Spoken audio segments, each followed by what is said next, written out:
one question that I think we try to ask ourselves a lot is like, are we fooling ourselves? This is the kind of problem where I think it's really easy to say, oh, it's, possible, but like hand wave like a lot of the clinical components or kind of practical components of making the therapy all the way in. It's actually like something that is technically tractable. And Laura made reference to this in the episode, but one thing that we're really excited about going after is this idea of long-term potentiation. You're able to pull people who have expertise from like all the fields that you need already, bring them together and just say like, this is the problem that we're working on. We're here in South San Francisco at the HQ of Cradle with CEO, CSO Laura Deming and Hunter Davis. And we just filmed the first S3 episode for some pretty exciting technology that you have been working on for a few years, I believe. For those who haven't watched the main episode, can you kind of give a quick primer into what you've built and what you've announced this week? So I want you to imagine that you could take all the molecules inside of a cell and stop them on demand and then restart them when you want. So we've been pioneering some technology to try to do that here. And the result that we're really excited to announce is that we've actually been able to do this in a sample of neural tissue and show that we can bring that tissue back and demonstrate function. We're excited about potential applications here in preserving research tissue for neural drug development. And looking forward, we think that this really unlocks a lot of potential applications, both in like organ banking and then also in medical hibernation. We made the joke during filming a lot, but it's sort of aiming to be cryosleep one day. You really love that word. I do. I don't know what else to call it. Yeah, I mean, I would say, I think we don't want to overclaim, and we don't want to say that we can already that's already something where there's a clear technical plan and it's fully worked out. But I think what we feel confident about is that it's actually something that is technically tractable. And there's a lot of really hard research problems where if they work, then it's an amazing outcome. But when you start working on them, it's sort of like really impossible to figure out how to get the full product. And there's just something here that's really interesting about this area and this overlap of biology and physics and engineering that just makes it really exciting to work on. We'll talk more about it and use my favorite buzzword from this, but I'm curious what your two backgrounds individually are and how you met and decided to found this. I have a really weird background. I was born in the US, but I grew up in New Zealand. And when I was 12, I moved back to the US to work in a longevity lab. As a kid, I was really obsessed with this idea that aging is something that we could make drugs for. And since then, I've started venture capital firms that backed some of the first companies to develop drugs for this disease and sort of start that development process. One thing that I think I always ignored, honestly, was this field of cryo. It's very close to longevity, so you hear about it a lot, but it just seemed really intractable. I didn't really believe that there was anything there, and for the longest time, every time someone would bring it up, I would just say, oh, there's nothing really there. One day, a friend was arguing with me about it, and was kind of like, and I realized my arguments for why it wasn't tractable weren't that good. And so it was really surprising when I went and actually looked into the field, how much there was there. It's like we can cryopreserve whole human embryos and rewarm them and have them still be viable. We can cryopreserve and rewarm cells. Theoretically, a lot of the rates you'd have to hit from a physics and engineering perspective match kind of the ranges that you can get with sort of the right chemicals that you need. And so there was just kind of this interesting moment where it was like, this is actually a problem that is in scope. It's not obvious how to solve the full thing completely in every detail at this point, but it's one of those problems where we really feel like if you just work on it, you might be able to just solve it. And that's not true for all problems where if you solve it, you then get to potentially bridge a cure to every medical condition known to man. So, yeah. And what was your background before? Yeah, so I grew up in Denver, Colorado. Love mountains, love being outside, and was always obsessed with space. And came to undergrad and really wanted to study physics, understand better how the universe works. And actually, instead of studying big things, I ended up studying very small things. So I started my career as a student of photosynthesis and of quantum mechanics inside of photosynthesis. Basically, to do this, you end up building very fast lasers that can probe crazy, weird dynamics inside of the proteins inside of a plant cell. I went to grad school and started working in a synthetic biology lab. It was very cool to be able to learn about the ways that you can hack biology to do crazy stuff. And I became convinced there that this is the thing for the next century. That like if the 20th century was the century of physics and you have the explosions of quantum mechanics, that the 21st century, like this is where it's going to be at. We're going to take these sort of physical principles for developing like new classes of solutions to society's greatest problems, but we're going to be doing it inside of a cell as opposed to inside of a fission reactor. And that really like got me amped. And I think the hardest sort of problem to study was always going to be the brain. This is an incredibly complex system. Something like the emergent phenomena of consciousness, it's just like, it boggles the mind to think about how one would go about modeling that as a physical system. And so when I finished grad school, I went to work as a postdoctoral fellow for Adam Cohen at Harvard, who is like one of these people who really pioneered the synthesis of physics and neuroscience to try to like better understand the brain.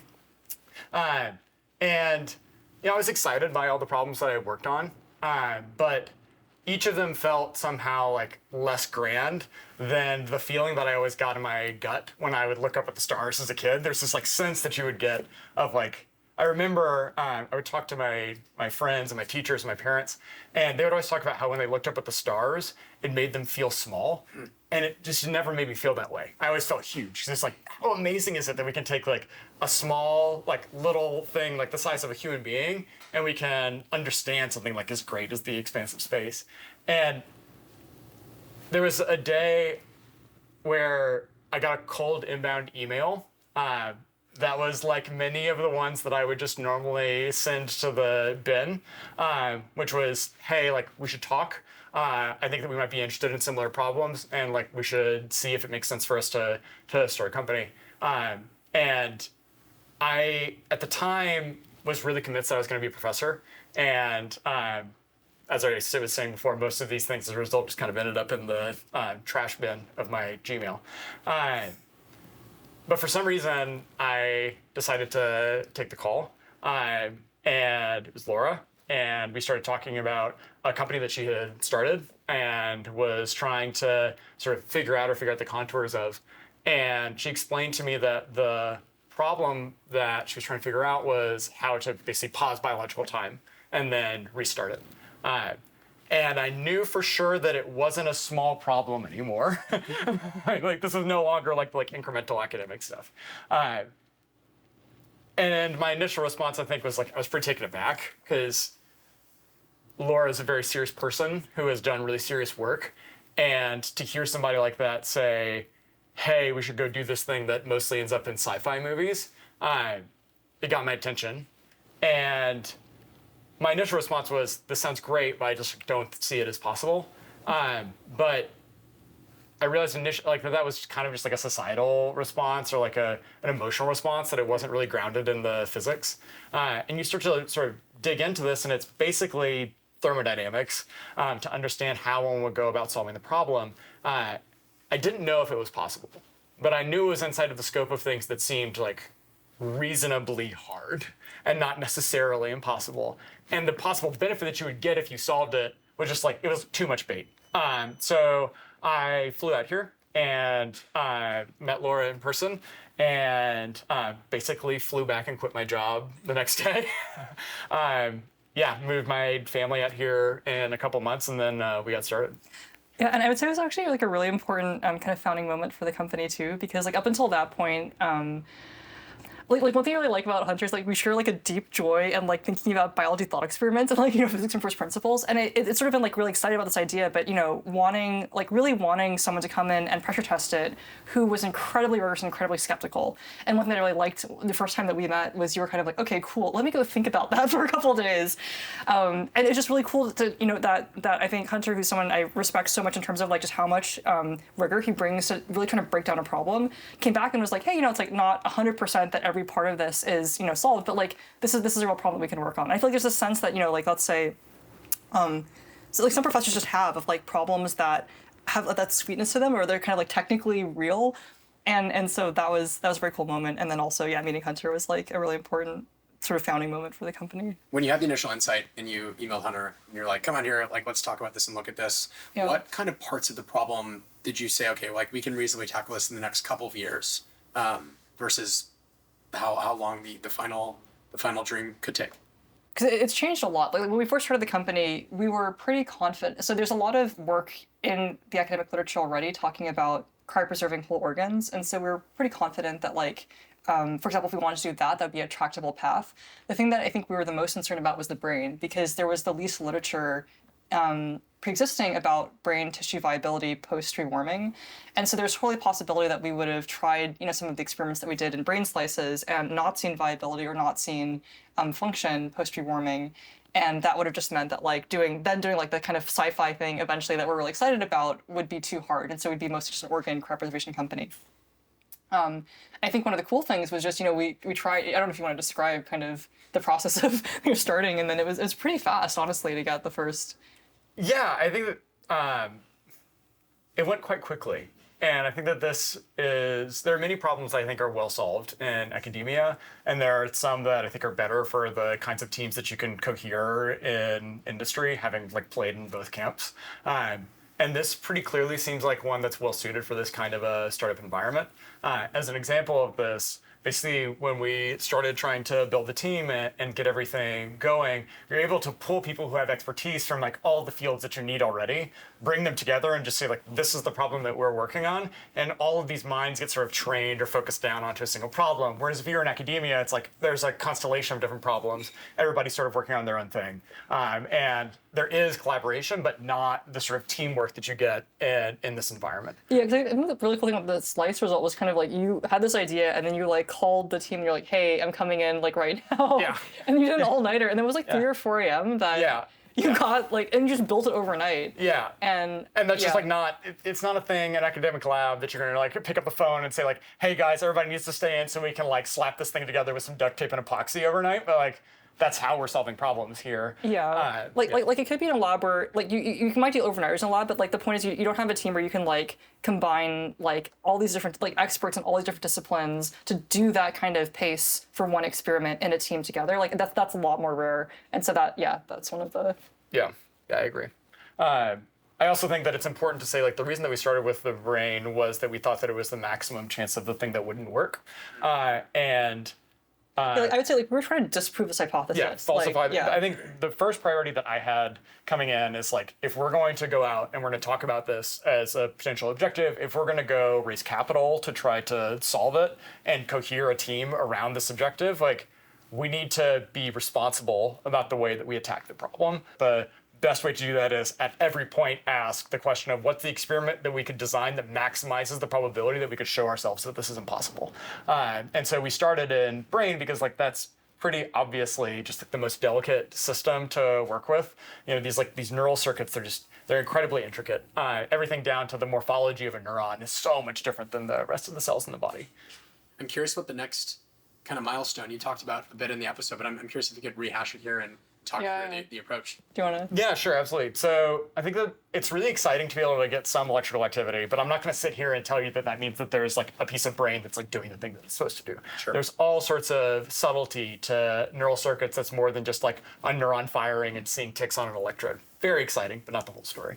And so we actually have a pretty long range view of the right roadmap to go towards a whole organ being a whole brain and then a whole organism. I think that there's some short-term intermediate steps that we're particularly interested in.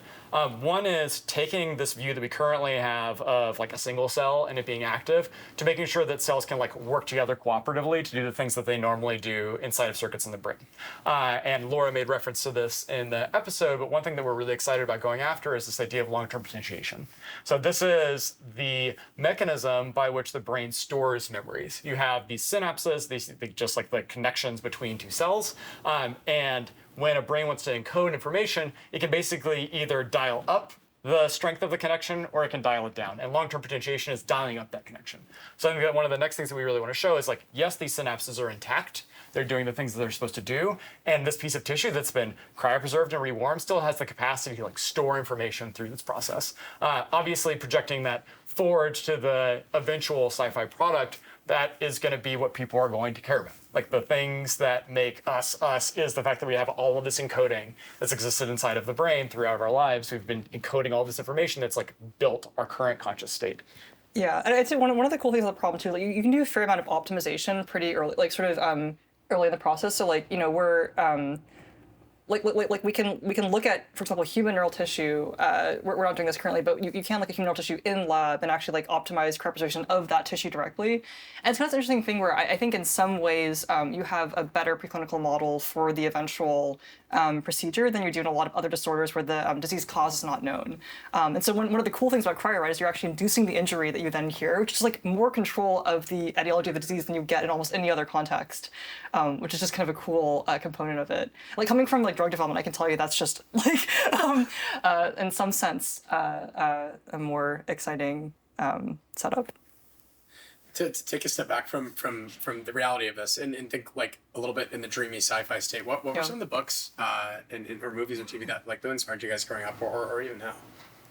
So I think that there's a couple of books that have been like really inspirational for me from a sci-fi perspective, and also just thinking about the sort of meaning of like extending consciousness through time and space for me. As with any sci-fi nerd, like Asimov sits on my bookshelf. I think that people like Peter Hamilton, who wrote about, he wrote 2 books called the Commonwealth Saga, which is about basically what happens if you would allow people to like live far past their normal expected life. And then I would say like that's like sort of in like the sci-fi realm. There's also, I think, a group of like physicists who did a lot of writing that were really inspirational for me in the way that they thought about problems. Particularly people like Richard Feynman, who didn't just write science to be like dry and boring, but rather tried to like inject the humanity into it and also make science a creative process. I think that quite often it's about like trying to like write down the equation, solve the right thing. But in this class of problems, this thing that we're doing here, a lot of it is about can you think like creatively inside of the space. So reading people like Charles Darwin and Richard Feynman, who really tried to like inject some humanity in the space, was really inspirational for me. So, Do you mind if I say cross-legged? yeah. Okay. Look at me. Yeah. No, you got brain activity in a piece of. Do whatever we want. Yeah, I mean, I think I actually have a bit of a different type of inspiration, which was honestly my dad. Like when I was a kid, so he had a really interesting life. Like he, like basically like every belief system you can imagine, he kind of like went in and out of when he was younger. And I think like he came up with this strong philosophy of like trying to build up, like basically taking no one's word for it. Like if society believes something, you really have to like try and break it down and like build back up to it from your own reasoning.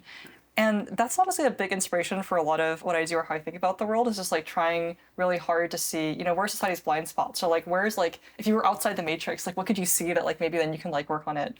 And so that's a huge inspiration. And then I also love like, 2 camps of books. I'd say like The Golden Compass is one of the most wonderful books I've ever read. And then also in terms of sci-fi stuff, books like Accelerando or Permutation City are really interesting, I think. No 3-body problem mentions. At all. The thing is that I actually really do love 3-body problem, in particular the second book. Same. I was a physicist and an economist in undergrad and loved game theory. And the end of the second book of 3-body problem is just like the most beautiful manifestation of like a game theory equilibrium that I've seen in fiction. I ended that book and it was like dinner plate eyes. This is amazing. Same. Beautiful writing. I love that book. Well, but obviously there's a technology in there where humans can sort of go forward quite a bit in time because of their ability to to put themselves to sleep, so to speak. Yeah. I'm curious when you're working on technology that one day could do this against sort of sci-fi realities. Like, how does your brain cope? Like, think about that. Like, are you like, this is crazy, I can't believe I'm doing this? Or you're like, oh, of course we are. Like, we're just making what's been written to happen. What's your personal feeling on it? So Laura and I have actually talked about this a lot, but we share a lot of things about our childhoods, despite the fact that we grew up in a lot of different contexts. And I think that one thing that we share is that our parents gave us maybe it's the gift, maybe it's the curse of believing that like we were supposed to be doing things that were significant. And I remember my dad always telling me about the sort of pair of the sort of gifts that I had been given and the responsibility that came along with those things. And it feels right. And what felt wrong actually was the more incremental progress that I was trying to make in academia, in terms of like my sort of feeling of like, the feeling of like resonance between like what I'm doing every day and what I feel like is reasonable. Like I want to be working on sci-fi stuff. And so, it is a little bit of mind bending at times to be sort of worrying about things like Laura and I will sit down and have a conversation about continuity of consciousness, and I don't think that that's true. So much. It's like a little bit disturbing how often we're spending here talking about philosophy, but So cool. it just like it matters. It is. No, it's like the kind like see, when you work on this problem, the kind of things you have to think about are like all of philosophy, biology, physics, and I mean but it's true. You get to think about like all of our favorite things all the time. Yep. Yeah. Well, one thing I will say too, though, is there's a weird kind of sort of cognitive thing where it's one question that I think we try to ask ourselves a lot is like, are we fooling ourselves? Because this is the kind of problem and the scope of problem where I think it's really easy to say, oh, it's possible, but hand wave a lot of the clinical components or kind of practical components of making the therapy all the way. And so I'd say, we just keep trying to find the reason that it doesn't work or get the data that shows definitively that this isn't technically tractable. And it's just weird because we haven't done it yet. But we just keep trying to find that one reason why the tech tree doesn't work out. And it's just weird. It's weirdly kind of there's usually a way to kind of get around the things that we come up with. You mentioned that your parents and your upbringing sort of made you feel like you have to do significant things. Do you think we need more people doing significant things? I do think that there are components of the scientific field that have become calcified and have slowed to the point that it is a problem. I think that there are a bunch of things that are driving this. One is if you look at, and this is sort of off topic for what we're talking about today, but I think that it's maybe relevant for why more people aren't working on stuff like this. If you look at funding from something like the US government into academia, per capita of scientists that we're producing, it's just collapsing over the past few decades. So that drives a very weird incentive structure where people want to work on the thing that is going to work so they can get the next grant. And even people who I have deep respect for and who are inspirational scientific figures and teachers in their own right, the incentive structure is built for them to be able to deliver for the next grant. And there's a weird inversion that's happened. And I don't think that this is just true for us. I think this is true for other moonshot companies that we talk to around here, where the funding structure has changed and it's made real opportunities for people who used to be trying to do the breakthrough work and the moonshot work in academia. That was the protected place that was supposed to be set up for long range thinking about society. It's now opening up so that basically there's a void that's being filled in the private sector to go for that. I should clarify I think that there's amazing work that's being done in academia. I just think we need to be real about what happens when you choke off funding for decades to an entire sector of the U.S. economy. I feel too, a lot in at least kind of Silicon Valley and hard tech or deep tech, bio is often sort of left behind in the conversation, or many people just sort of don't even know how to grok it because it's so damn complex, to be honest. I'm curious what, ex-physicists or current physicists, but studied physics now into this, in your background, how you sort of began to find interest in it and kind of what are the main mental models or ways that you sort of look at bio and building in the space? Yeah, I think it's actually one of the most attractive things probably both share about this space is I my happy place, and I think you're understood is kind of when you get to think about a physical system and you can see, you can spatially feel the system or the molecules or kind of the different parameters moving around, and I think it's not always the case that you can use equations to describe, a drug development sort of setup. There are many diseases where we don't really know, why they're caused, and so it's more of kind of just a random screen. And cryo is just really fun, honestly, because when we talk about it, it's usually with a specific mental model that we're manipulating in a shared space, and that's just not something you get to do in every context.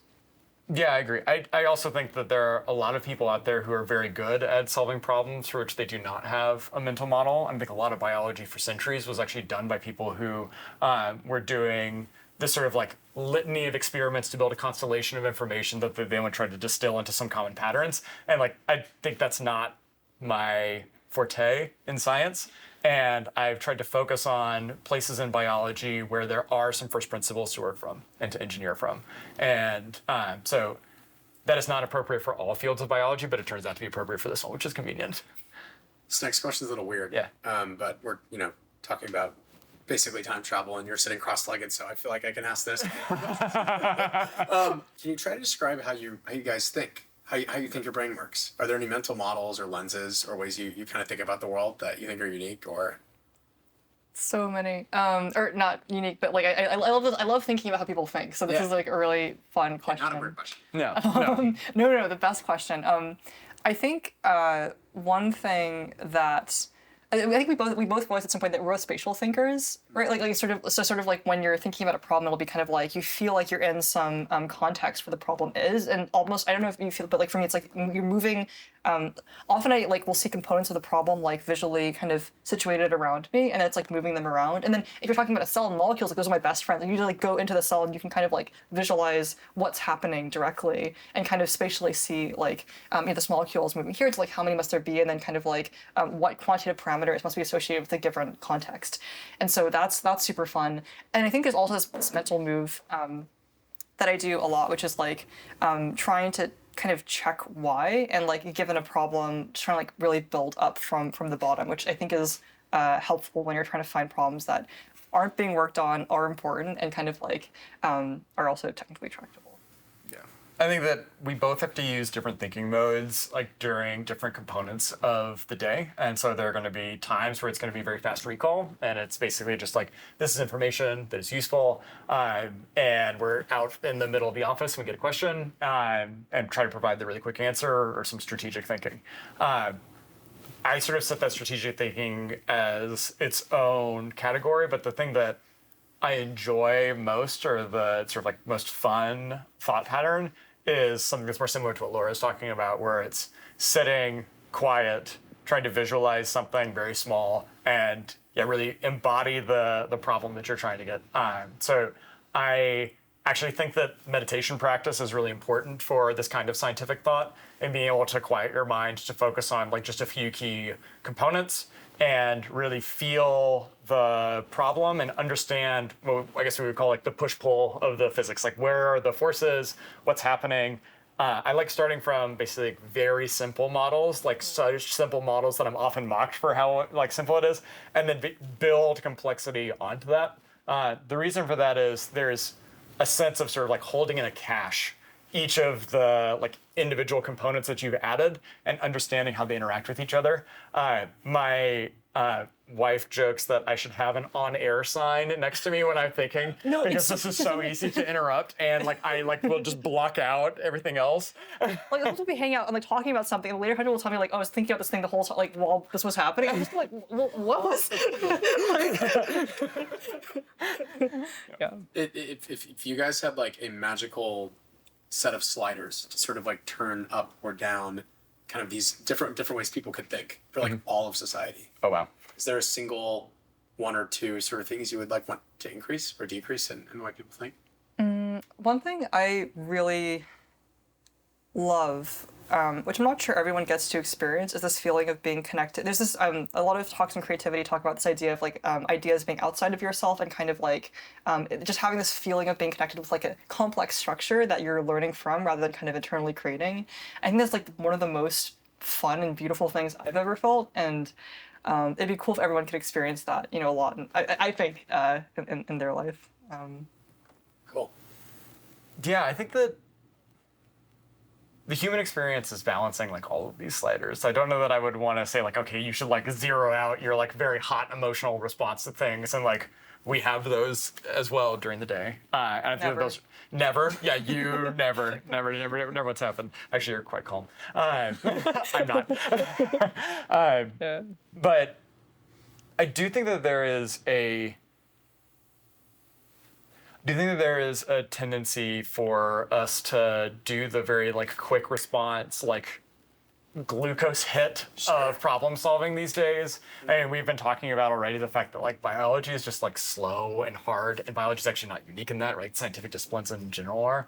And so I wish that we could balance the like very fast-paced, like metabolically exciting version of like startup kinetics with a calmer, like more cold thinking of the like scientific method. It just doesn't really happen all the time.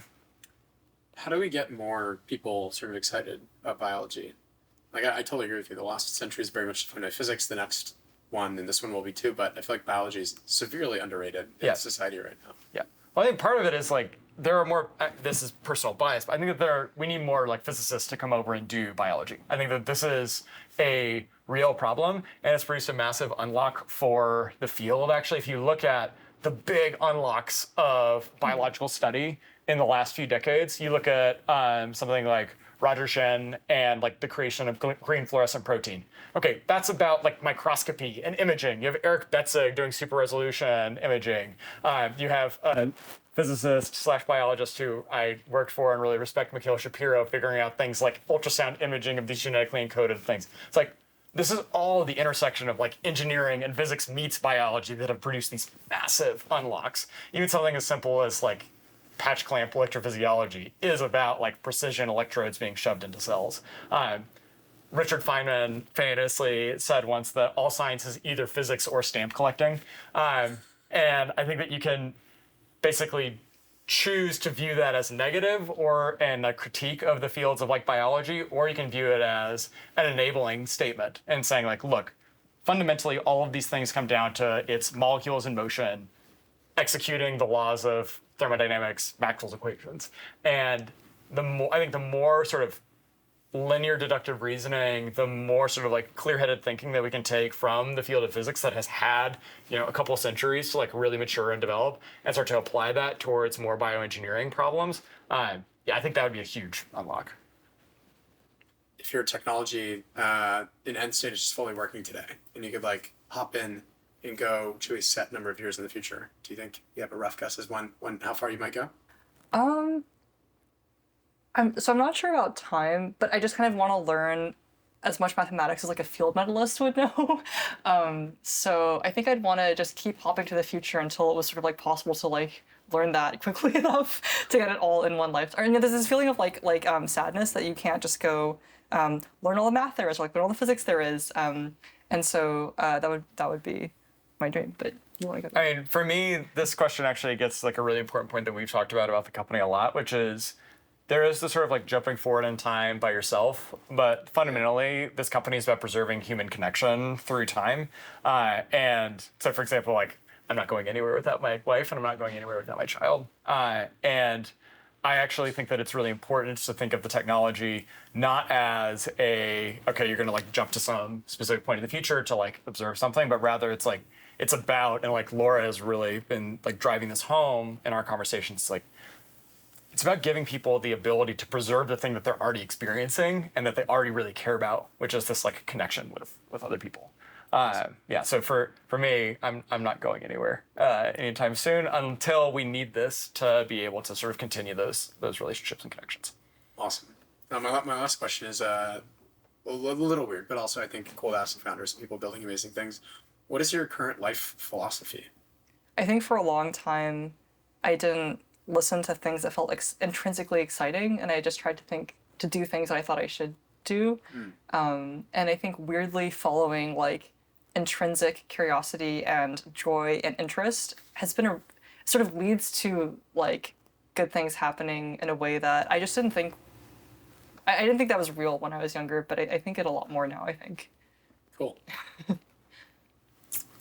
I've been really tied to the concept of maximizing human flourishing recently, which is like an old Immanuel Kant construction.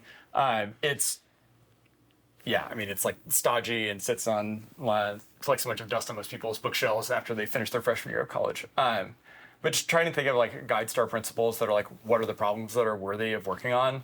And realize that there's like all of this beauty that we're continuously generating. And in terms of like life philosophy of like, what do you want to do every morning? It's like, okay, I want to wake up and I want to like unlock more of that or make more of that. I have an 18-month-old kid at home, and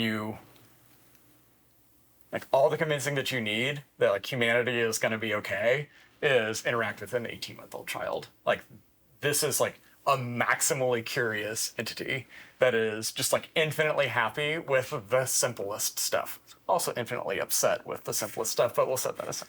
And something like my life philosophy right now is, it's like highly tied to these ideas of sort of taking the beauty that we see in the world maybe we can't all describe it, or define it, but like we all know it's there, and we like roughly can describe the contours of it, and just like try to, I don't know, amplify that or bring more of it. Very cool. Thank you both for taking the time and Yeah. for building Cradle. Thanks. Can't wait to hopefully use it, hopefully not use it. It's a weird mix, I guess. Awesome, guys. This was great. Cool. Awesome.